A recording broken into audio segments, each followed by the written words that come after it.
All right, back at it with another video. You thought the project was dead. It's not. I've just been working on other things. Okay, so let's start. So first, we're just doing the basic imports as well as importing ColRadPy. For an example, we're going to look at the carbon uh, 2 plus, so Roman numeral 3 for spectroscopy, looking at particularly the 465 line and trying to look at the indices based off of that. So we set up the temperature grid, density grid, the metastable standard stuff, as well as the call to ColRadPy. This is all standard stuff that has been covered in other videos. Um, what I am doing here that just for because it's nice is I am just going ahead and splitting this LS calculation into its LSJ, going from the terms to the levels, right? Because that is what NIST is going to have. They're going to have these things in the LSJ, right? So trying to figure out which of the indices in CoRadPy correspond to which of the indices in, or which of the lines in NIST. This just makes this easier. So that's what I'm going to do here. First, we're going to look for this NIST multiplet, and I'll pull it up here real quick. Okay, so here is the NIST table, right? So it's this multiplet here that we're looking for, the 3P going to the 3S. So 1, 2, and 3. All right, so these are the wavelengths that we're going to be looking for them at. All right, and so that's what I do here. I just figure out the possible indices of the that are inside that wavelength range. So I'll just go and run this just so we can look at it. We can talk about it. Okay, so it finds that there are four possible indices that correspond to this feature, right? So we see one, two, three, all with indices right next to each other. So that's probably the multiplet we're looking for. Um, and so what we can do now is we can check the wavelengths, right? So we're taking these possible indices and just putting into the split array, or sorry, into the split wavelength array here. And then we can look at the wavelengths, right? So these are the different wavelengths shown here, right? So if we go back to this NIST and we try to figure out which of these lines is which, just to confirm, right? This isn't necessary. You just do this by hand, but it's, this one is that one is that one, and that one is that one, right? So then this one, this 464.101 corresponds to this line here, right? So we could model this, but we're not gonna uh, do that. Um, anyways, so this is another way to check the split PEC levels, right? So we know it corresponds to those three. And so let's just figure out of these split indices, which of these correspond to the unsplit indices, right? So that's what we're going to do here.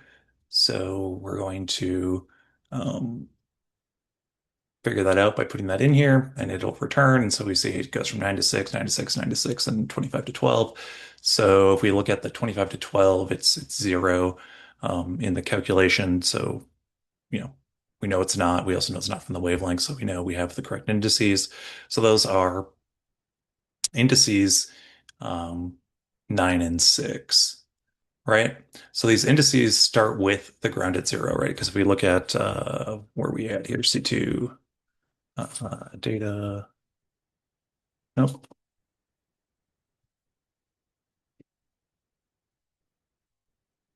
Right, this PEC levels has all the different transitions, right? So there's transition from the first excited state to the ground state, from next excited state to the ground. So the ground is included in the indices and PEC levels. However, if you were to look at um, what is in POPs, right, the populations of the excited states, and oops, we look at the shape here, it's 43. This is because it does not include the ground state, right? When we solve the quasi-static approximation, that gets moved to the right-hand side of the equation, right? Just so you can think about it as being a known term or a source term, right? So then when you actually solve the matrices, it doesn't make sense for it to show up in the population here. So it doesn't, right? So that is one of the deviations, right? The population indices and populations does not correspond to the indices that are in population levels, right? This does not have the ground state. This has the ground state included. So that's important and keep that in mind. This causes a fair bit of confusion. Um, okay, so where are we at now? So now let's run it again. Uh, okay, so yeah, like I said, I guess it's out here that the actual indices that produce the line correspond to the population. The indices of the population array that produce this line, right, are not 9 to 6. This is 9 to 6 if the ground state was included, right? So it's one less. So if you look in populations, it's actually population upper level or the population 8 and 5 that produce the PEC. So then I'm just going to go through and confirm this. So basically what we need to find, right, we need to get the population of the upper level, the A value that corresponds to the transition, and then we already have the electron density. So the first thing we're going to do is we're just going to go and try to find and confirm that the PECs for this correspond to these two levels, right? Level 9 and level 6. And if we look, these levels correspond to, if I bring it up again one more time.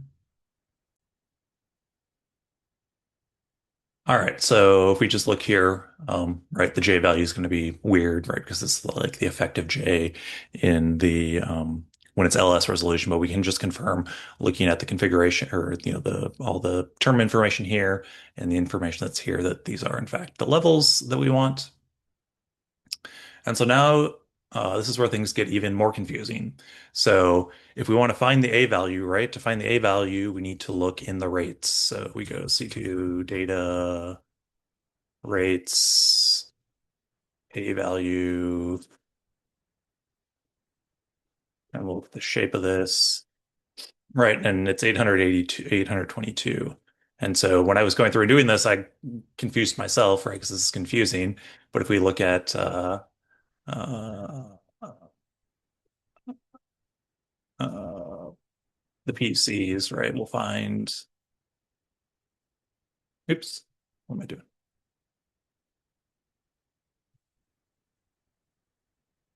One more time. Okay, so it's actually there's 946 actual PCs, even though the file only includes 822 A values, right? So it'll just zero out these other ones because the A value is zero. But anyways, that's just kind of a trap that these are not necessarily the same thing. So to figure it out, we need to go back into the rates, and if we look at the rates of the excitation and the collisional transitions, this might be a good time for me to bring up the actual ADF04 file, and we can see where this happens, right? So if we look in the ADF04 file, um, the A value gets stored in this column, and these are the different transitions, right? So this is going from the third excited state to the ground state, and that's the A value, and then those are the excitation rates.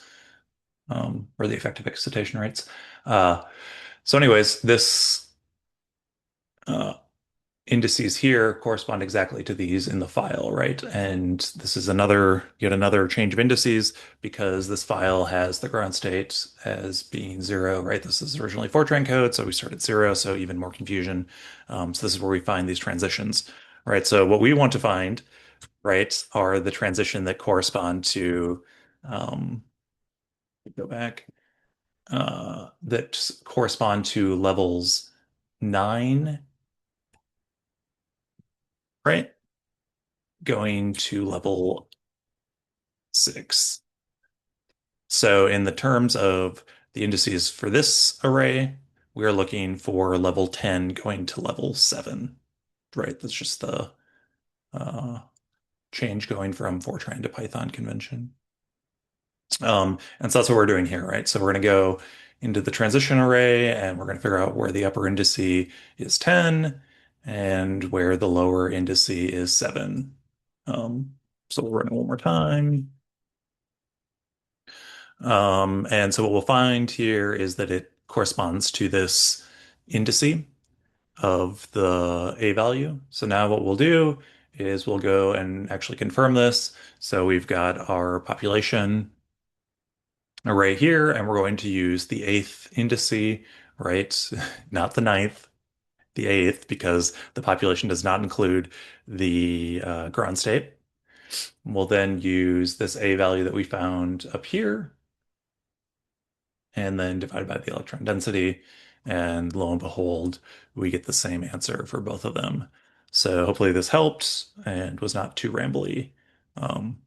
Make sure to like, favorite, and subscribe, all that YouTube stuff. All right, have fun.